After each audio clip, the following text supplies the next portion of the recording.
ওসির অর্ডার তুইব কয় হুজুর আপনি ওসি সাহেবের পাওয়ার জানেন?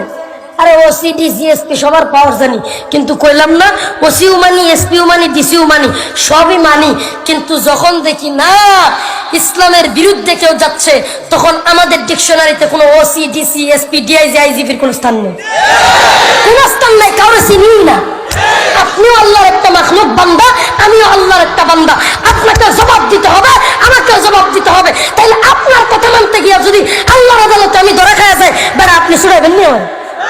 তাহলে আপনার কথায় আমি ধরা খামো কিয়া?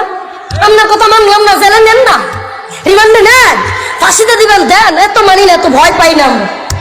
কামানের মুখোমুখি দাঁড়িয়ে আমাদেরকে পিস্তলের মুখোমুখি দাঁড়িয়ে আল্লাহু আকবার বলার সাহস রাখতে হবে। ইমানদারের পরিচয় তো সেটা। হ্যাঁ, যদি আপনি পারেন না, আপনার এত সাহস নাই, আপনার ইমানি মজবুতি এতটা নাই, আজাফুল ইমান, দুর্বল ইমানের অধিকারী, মনে মনে ঘৃণা করেন। কিন্তু যারা ইমানের হাই লেভেলের পাওয়ারে থাকে, যারা জিহাদ ফি সাবিলিল্লাহর জন্য নিজের জীবনের জন্য কল্লা দেওয়ার জন্য প্রস্তুত, তাদেরকে এত বেশি বুজুর্গি দেখায়া এত নসিহত মারায়েন না। আমরা সেইটা নসিহত আমরা কম বুঝি না।